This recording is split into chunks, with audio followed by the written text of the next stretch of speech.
Let's make a square and a square unit. Here I've got this square, which is going to be my center square.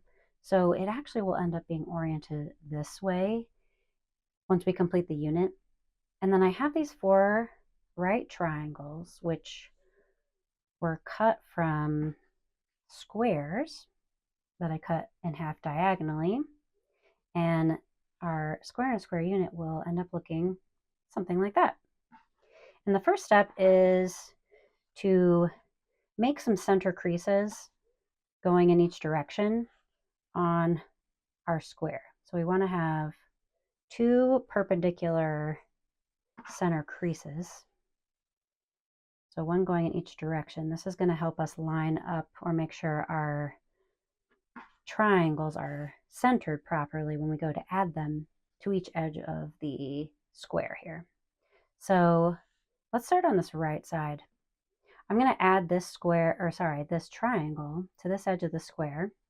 So I'll flip it to place it right sides together. And in order to center it, of course, I want to make sure the edges on this right side that they're aligned with one another. And then I want to get this point of the triangle to lie right on that center crease that we created. And then if you want, you can throw a pin in there to keep them in place. And now I'm going to sew a 1/4 inch to join this triangle to this side of the square. All right, I went ahead and sewed that 1/4 inch seam to join these 2 pieces, and I went ahead and pressed out toward the triangle. You'll want to, of course, follow any specific directions in the pattern for pressing directions. And now I'm going to add the triangle to the opposite side. And hopefully with pressing, you didn't undo any of the creases that you made before. But if you did, you can match those edges, match that, these 2 corners together, kind of reinforce that center crease. And I'm going to do the same thing on this side. I'm going to bring these right sides together, lining up these edges along the left side, and then making sure this triangle point falls right onto that center crease. And then I will pin these together to keep them in place. And now I'll sew along this side. Now I've added this triangle on the left side. And before we go ahead and add these remaining 2 triangles, it would make it a lot easier if we kind of trim off and make flush this whole left side here. So let me grab this little ruler here, and I'm just going to line up the edge of my ruler with the edge of the square. I don't want to trim the square. I purely want to trim off these 2 little bits of overhang from the triangles. So I'll just trim those, and then I'm going to do the same to get these 2 bits of overhang off on this side. So line up the ruler along the edge of the square and just give those a quick little trim. Okay, so now we have nice straight flush edges to add these other 2 triangles to. Now with pressing, I've sort of lost my my center crease again, so I'm going to, let's see, which ones do I need? This one. So I can actually,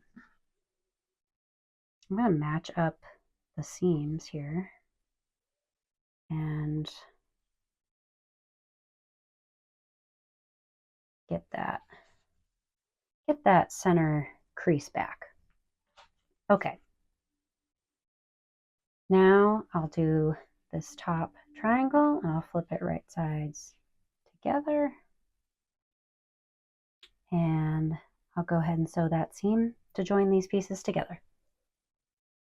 Okay, now there's just one more triangle to add into the bottom. So I'll flip that and I'll make sure that edges are aligned, that point is on that center crease, and now I'll add this final triangle. Now that I've got the triangles added to all 4 edges of the square, you can really start to see that square and a square unit coming together. And now all that's left to do is to trim this unit down to the size that we need it for our block or for our pattern. And you may have noticed when you are cutting that center square, depending on what size the square and square unit is intended to be, you may have found that the dimensions for the center square were a little bit weird. They were to the 1/8 of an inch. And that fact is due to just the funky math that comes along with taking a square and then offsetting it 45 degrees. And so that center square dimension just ends up being really specific when you go to cut it. And a traditional square and a square unit has the points of that center square finish on the edge of that unit. And so again, if you are doing it that traditional way, you'll want to make sure that these points are a 1/4 inch inside each edge when we go to trim it. So if you do want to be really specific about the locations of these points, you can do some marks on your ruler. I'm going to trim this square and square unit to 4.5 by 4.5. And I'm just going to make a little mark here at the 4.5 inch square corner there to give me just a visual cue. And now, again, you may only be concerned with the fact that these points finish along the seam once this gets sewn in which case you really just want to make sure that each of those points is a 1/4 inch inside the trimmed unit. If you want to make sure, maybe if this is supposed to match up with other units in the middle, you may be picky or want to be precise about getting these points exactly halfway between the unit. And so how you would do this is whatever you're trimming your unit to, you want to just find the halfway point. So in my case, I'm doing 4.5 by 4.5, and halfway across that width is 2.25. And so I can find 2.25 over, but then again, we want that point to be a 1/4 inch inside. So I'll go over 2.25 and then I'll go down 1/4 inch and circle that point. And then I can do the same here along the bottom. So here's my 4.5 inch line, and I'm gonna go along it to the 2.25, which is halfway across. But then I want that point to be inside a 1/4 inch. So I'll go up and circle that. And now I'm gonna do the same thing along here. I'll go down 2.25, go in a 1/4 inch, and then I'll do the same over here. And again, this may be overkill depending on how precise you want to be. I just want to give you options. And so these 4 points essentially represent where those corners should land when you go to trim it. And hopefully they line up, or if they don't all, you just try to get them all as close as you can. And we ended up okay here. Nothing's ever perfect, of course, but once you feel good about those points being on the corners of that center square, you can trim those 2 exposed edges.